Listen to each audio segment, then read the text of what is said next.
Hello, and welcome to None of the Above. My name is Steve Nemerovski, and I'm your host. Today we've got a great show with a local columnist, and we're going to talk about a topic that I don't get to cover very often, which is the Supreme Court.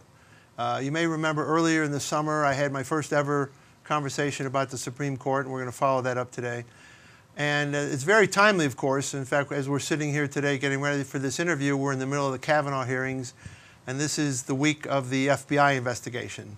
One of the things we've agreed to do today, however, is not talk about the Kavanaugh hearings, but I do want to come back to that after he's either confirmed or not confirmed and give you my thoughts and do some interviews on that. But today is a little more basic Supreme Court 101 kind of stuff.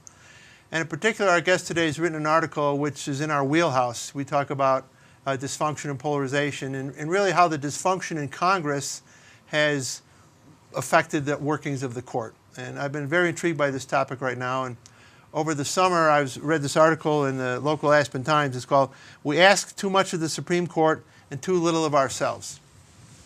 And it's a fascinating article, and our guest today is Glenn Beaton, the author. So Glenn, welcome to the show. Good to be here, Nemo. So you wrote the article in August. It's only taken us 2 months to get together. So. Well, there's been a lot of water under the bridge in the meantime. There's a lot of water knocked over the bridge in the meantime. I think everyone's drowning. We're not talking about drowning today, remember. That's drowning. Off limits. But before we get to your column, it's kind of fascinating to know that you've actually appeared before the Supreme Court on a case. I have appeared before the Supreme Court on a case. I was a lawyer before I retired to Denver 9 years ago. We're not going to hold that against you. Yeah. Well, I'm a recovering lawyer. Yeah, me too, so that's why I can't hold it against you. But I had the privilege of a Supreme Court case. I'm not a Supreme Court practitioner. That's a very highly specialized field. But I had a case in the federal courts. My specialty was intellectual property law, patents, copyrights, trademarks, which are done primarily in the federal courts. And I had a case that we won and got appealed up to the Supreme Court. And so there we were. Let's talk about this a little bit for my guests, because not everybody really knows how the court system works, unfortunately, and how the Supreme Court works. So you have a case that started where? It started in Denver. In the federal court system or the state court system? Federal court system in Denver. It was a patent case. Federal courts have exclusive jurisdiction over patent cases. And as I mentioned, we won there. The next step is to go up. So that was before the federal district court? Federal district court in Denver. Okay. There's a number of them around the country. Correct. And it was appealed there to the appellate court. The appellate court that takes those appeals is the 10th Circuit. There's 11 circuits altogether. So it's divided up geographically. Is that house in Denver? The 10th Circuit is in Denver, and in Oklahoma they also have a courthouse. So that got appealed up, and from the appellate court, the next step is the Supreme Court. Now, when something gets appealed from district court to the appellate court, it's there. You know, the appellate court has to hear the case. When it gets appealed from the appellate court to the Supreme Court, it's very rare for the Supreme Court to actually hear it. They have the discretion to say, no, that's not a big enough issue. It's not worth our time. But this one they took, which was worrisome on our side because we'd won down below. And if the Supreme Court thought this was an important enough case to look at, that meant 4 of the 9 justices thought that there might be something wrong in the case. And so we were a little bit worried going into it, but we did win, I think 6-2. One judge recused himself for a potential conflict of interest. So let's back up there for a second. As you said, the court system, particularly in the federal court system, you start at the district level, then you have a right of appeal, and then after that appeal, you have a potential right of a second appeal, but the Supreme Court doesn't have to take it. That's right, and they hardly ever do. They decline about 98% of the cases. So the cases they're going to take are sometimes there might be a conflict at the appellate level. Multiple appellate levels may have different decisions, and they want to straighten that thing out, right? That's a common reason. Another common reason will be that the issue is just so important that it's got to be decided. Not so important to the litigants, so important to the legal system and the country. Legal system, exactly. We need to know what the rule is on this and that. Now, some issues before the court, again, a lot of people don't get this, are more compliance type issues, and then some of them roll over more to like the political policy side of things. So yours more on the compliance side or more on the political policy side, or where did you fall on that spectrum? Well, the question was whether the patent, we were the owner of the patent, I say my client, was the owner of the patent. The question was whether it was proper subject matter for a patent. without getting too much into the biological and scientific details of what was patented. There was a controversy as to whether this was the proper subject matter for a patent. So the justices didn't really care much about who won and who lost our case in terms of the real individuals there, but they cared about making sure this law was right and clear for the patent system and for patent owners around the country. So you write in your article that this was a really fascinating experience. So talk a little bit about what it's like to walk in that room and have the justices up there. And well, what's that like? It's very interesting. The room itself, the courtroom, is actually not as grand, or at least not as large as you might expect. You might expect something that's just blows you away. It's actually on the small side. It's very regal, and it's impressive, but you're sitting right in front of the bench being where the 9 justices sit. The bench is kind of a curved thing where there's a centerpiece to the bench and then there's 2 wings to it. And the lawyers, so they sort of semi-surround the lawyers. They partially above them, right? encircle. Oh, Sit above of on course, high. the bench is Right, over. okay. It's like a dais. And so you're literally probably only about 6 feet from the closest justice. And then there are other justices that are kind of off on your side a little bit, so you're surrounded a little bit. I remember sitting at counsel table, which is right next to the lectern. It's set up so the lectern's right there in the middle, surrounded by the bench, and then on each side of the lectern is counsel table. One for our side, one for their side. So there I am sitting at counsel table. The judges come in, y'all stand, of course, and then they sit, and then you sit, and you get going with argument. I can remember Justice Scalia was alive at the time and participated in our case, and he happened to be seated closest to me. When he asked a question, I swear, I could feel the spittle, or I could almost smell his breath. It was that close. Yeah. And behind them, they're obviously dressed in black robes, and behind them are these huge marble columns. And behind that is, I think it's a red velvet curtain. So you get the feeling that you're there for your funeral or something like that. And of course, these guys are extremely smart, and they expect and they get extreme deference. Sometimes there will be a little bit of the start of someone talking over each other. The lawyer always backs down. You never, ever stop talking or continue to talk if a judge interrupts you. They have the right to interrupt you, and they do all the time, mid-sentence, mid-word. So you have a speech prepared, in essence a speech, to present your side of the case. You'll get into that a few sentences before you're just bombarded with questions. And then you have to answer the questions, obviously. So then the trick is, how do you craft your answers in such a way that you get your speech out? Right. Without being too obvious about it. So it's fascinating. And you won. We won. Congratulations. Yeah. We won on a bit of a technicality. A couple of years later, our patent was upheld, but the technicality was that the other side failed to raise the issue soon enough down in the trial court. So they were precluded from raising it late in the day at the appellate level. A couple of years later, another case came up similar to ours, and they lost. So the judges wanted to hold our patent invalid, but they didn't on a technicality. Interesting. Yeah, we dodged a bullet. So it's an interesting question, because we'll maybe get to this a little later. The Supreme Court, once they issue an opinion, that could stay for a week, a year, 10 years, or 100 years, right? And then a similar fact may come before them, or a different set of facts, and then they have the right to consider their prior decision, but they also have a right to overturn that decision. That's right. There's a strong preference toward precedent. They don't like to reverse themselves. Roe v. Wade is the classic example. People are concerned that Roe v. Wade is going to get overturned. So you want to write the Roe v. Wade. I was going to do that later, but I okay, know, I want to write there. But it's the elephant in the room. So people are concerned that a conservative Supreme Court will reverse Roe v. Wade. Personally, I think Roe v. Wade was not a good decision on legal constitutional grounds. To say that there's something in the Constitution that gives a woman a right to an abortion, well, frankly, you have to read it into it. Because when you read the Constitution, it doesn't say anything like that. It doesn't even go anywhere near anything like that. Now, that leaves aside the question of whether there should be a right to an abortion or should not be a right to an abortion. I'm not going to get into that one. And again, we're not here to talk abortion today. But or from a Kavanaugh. legal standpoint, Yes. and a constitutional standpoint, I think most objective constitutional scholars would say that they pulled one out of their hat on that. Now, And it wouldn't be the first time ever that Of course. judges of course, did something. I mean, people think that under Obamacare, they kind of pulled one out of their hat to sustain yeah. the legality of Obamacare. But once it's there, Once it's there, there is such a deference to precedent. And I think that's something that people don't appreciate.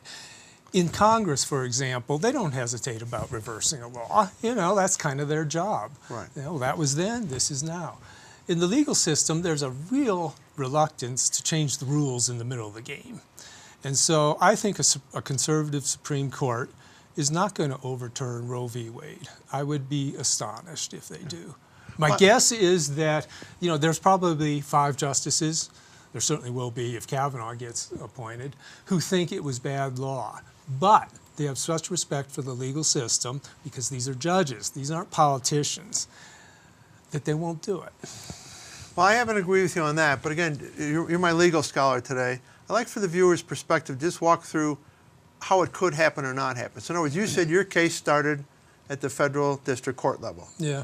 So in order for the Supreme Court to overturn Roe v. Wade, if that's what it was, they just can't wake up one day and say, hey, let's have a hearing on Roe v. Wade. It has That's right. It has to start somewhere, right? There has and to be get a to the case. Supreme Court. There has to be a case. There has to be a case. They don't decide things until there's a case. Exactly. It's not like they get together and say, yeah, let's change Roe v. Wade. So someone would have to The way it would arguably challenge happen- an existing law, right?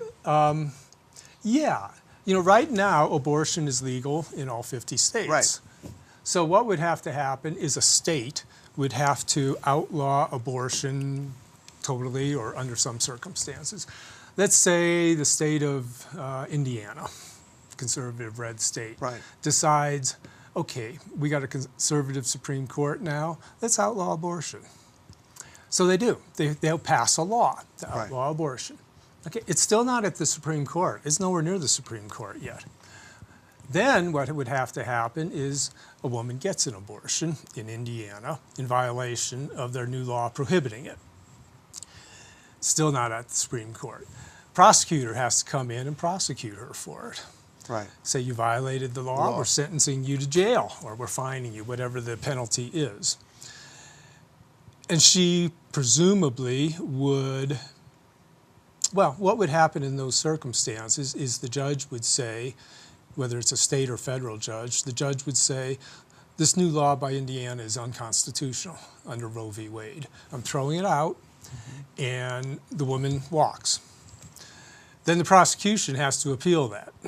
Right. But at this point, we're still in the state court system. We're still in the because it was a state court law. system. We didn't even get to the federal system yet, right? So I don't know how many. And I'm sure there's exceptions to what you're saying, but from a general perspective here, this is the Supreme Court 101 of how cases get there. So it's a state level question. It has to work itself through the state system, which probably involves the state Supreme Court. The state system, probably like Colorado, involves a district court, which is the first court where trials happen, an appellate court, and then their state Supreme Court, which is probably 7 justices. So it would go to the appellate level. The appellate court would say, yeah, law is unconstitutional.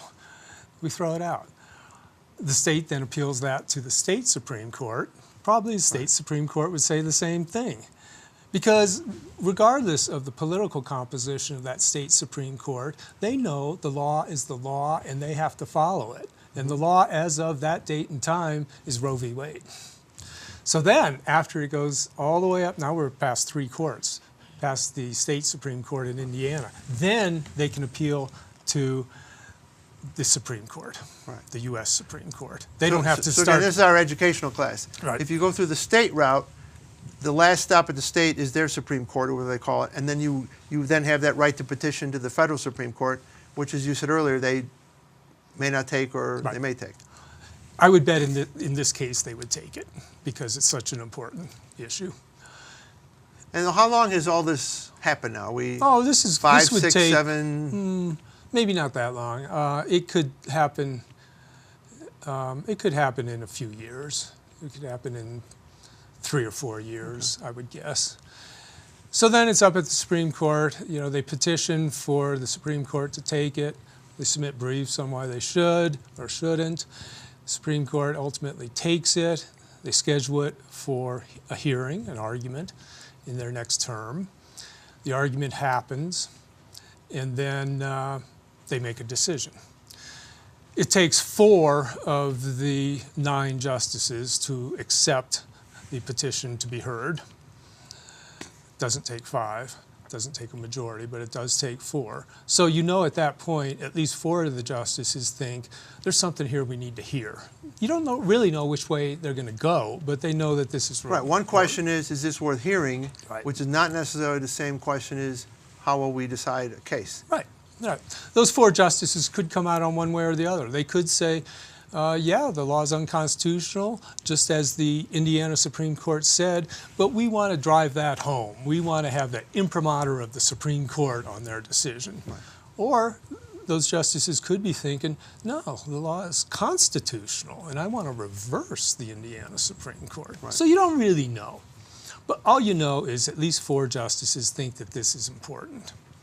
So then it goes to the Supreme Court, you know, there's arguments, there's pickets outside the courtroom, blah, blah, blah, blah, blah. And they issue their decision at the end of the next term. So, you know, if they hear it in February, the decision is almost certainly to come out late June when they end their term. And so I'm glad you were able to at least explain the process part of this. And I can't predict what would ever happen. And again, we are in the middle of the Kavanaugh hearings, and everybody is so rabid about this. But it's not as if Judge Kavanaugh could get appointed, you wake up 2 days later and Roe v. Wade's gone. I mean, there's a whole process there. That's one of the problems I have with the system, that the political system has got everybody so energized about this, and that it's going to happen almost in a second. It's as if people forget there's a process there. And again, it's not that it can't happen, but as you said, given the value of precedent in the court system and the value of how you'd get there in the process, it makes it not likely, at least in my That's opinion. right. And there's something else we ought to add to this. Let's suppose the Supreme Court went the way I think they won't. Suppose they said, yeah, the Indiana law is constitutional. Right. I think that's very unlikely for the reasons I said. The justices have a real respect for precedent. They hate changing the rules. But suppose they do. That doesn't mean that abortion is outlawed in California. All that means is that the Indiana law that outlawed some aspect of abortion is upheld. Has no effect whatsoever on any of the 49 other states.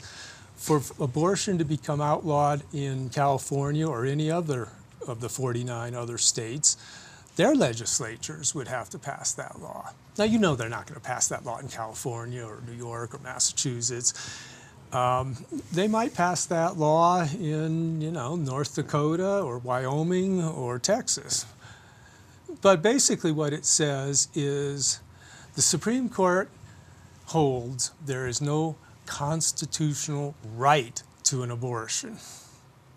That doesn't mean that abortion is outlawed. It means that the states are free to outlaw it. And of course, and I want to get off this topic because we come here to do it, but someone could then challenge the California law, and it could work its way up through the system, get to the Supreme Court too. Okay, but thanks for the 101 part, and I agree with you. I don't see it happening, but then again, it's not my issue, and I don't study it, and I know there's a huge amount of the population want change, and a huge amount don't want change.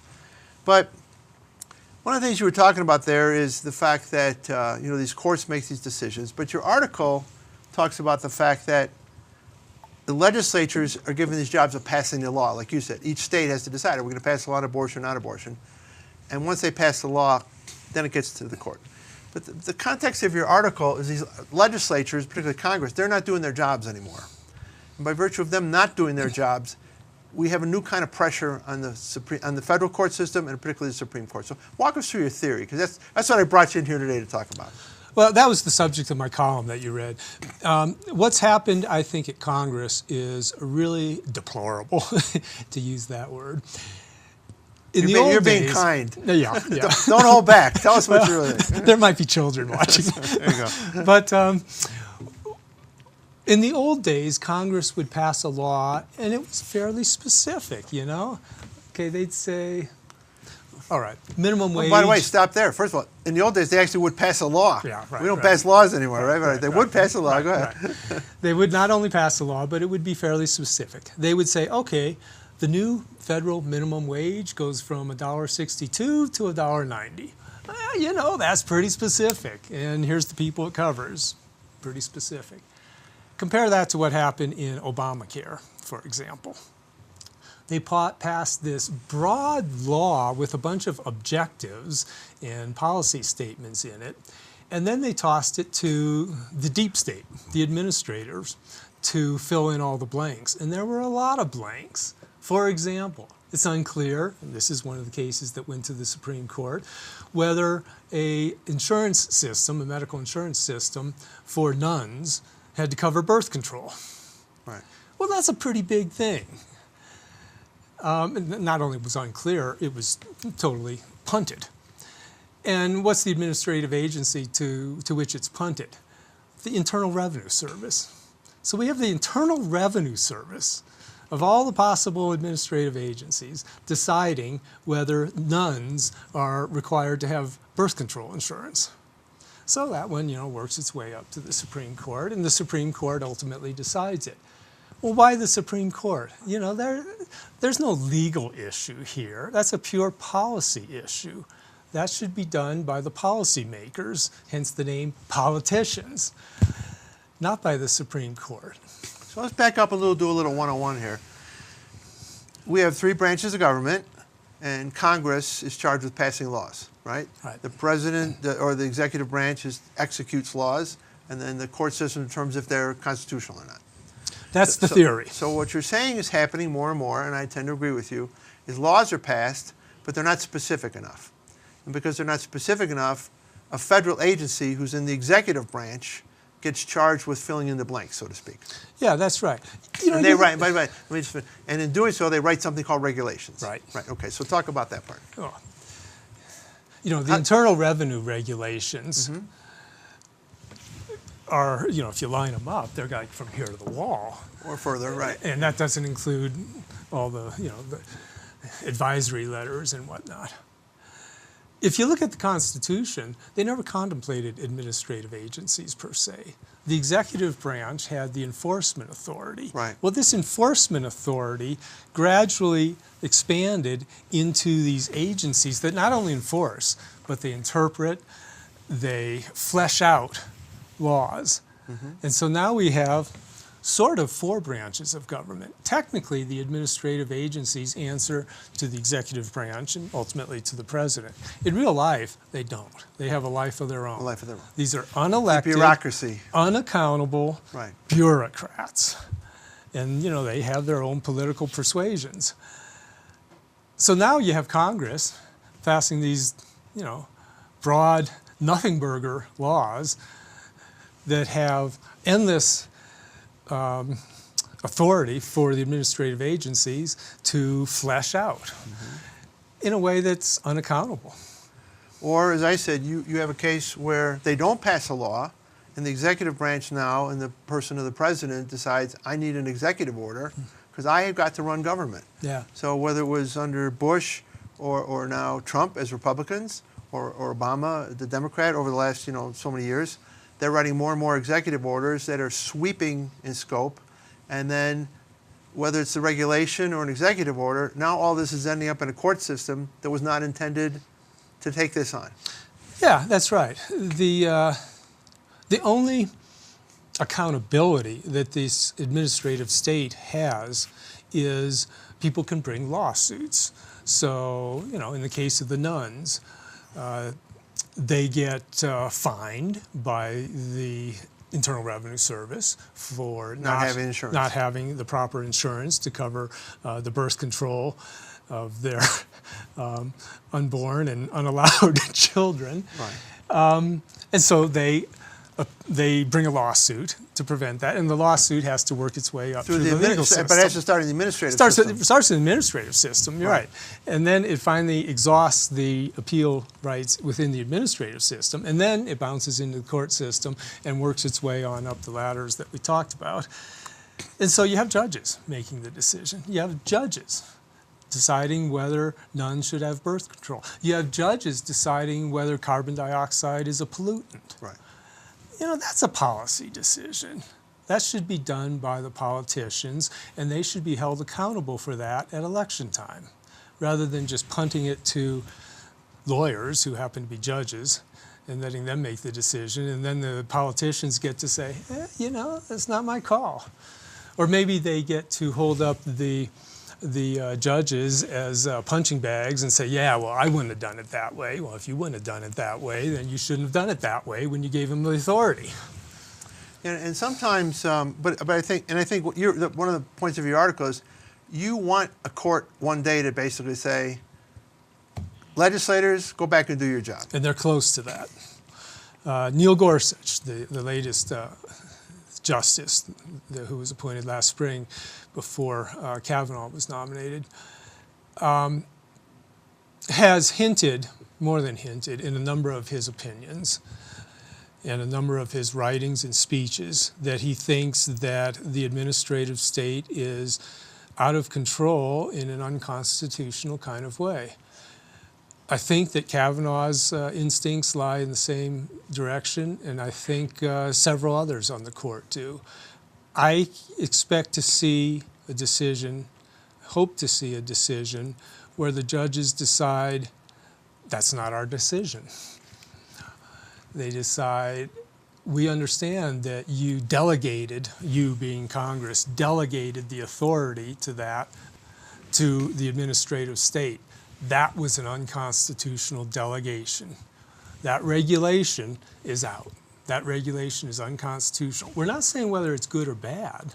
We're just saying that the delegation of power to make that regulation is beyond the Constitution. If that's the law that you want, Congress, you know how to make it that. You know how to make that the law. You pass the law. Right. If that's not the regulation that you want, you know how to do that too. You pass a law saying, no, that's not. Right. Well, you see, time flies when we're having fun on this show. But you've already agreed that when we have a time we can talk about Kavanaugh, you're going to come back and do that conversation. Oh, I'll right? bring him with me. You'll bring him with you. All right. Thanks for joining us. It was fun. Had a lot of fun. We've been talking today with Glenn Beaton, who writes an article in the Aspen Times called The Aspen Beat. And we've been trying to educate you on some of the workings of the Supreme Court. I think, you know, for those of you that studied it in high school or one of you studied it, you know, it's not the most topical issue, and we don't always know about the court system and how it works. So I thank Glenn for giving us an education there. But the Supreme Court has become very controversial for a lot of reasons, and I think if you go back to Glenn's article, it's become controversial because, again, I don't think Congress does their job. And when they don't do their job, it has to land somewhere, and it's been landing in the executive branch and the judicial branch. And the judicial branch, because of that, becomes the hotbed of the political world right now, and we're going to come back and talk about that soon. As always, we hope you enjoyed the show. We always want to entertain you, and we always hope you get educated. And I think today Glenn did a nice job of both. He entertained us and he educated us. And we hope to have you back again soon. We hope to have Glenn back and you back, and we'll talk about some more about this. Remember, if you're not part of the solution, you are part of the problem. Thank you.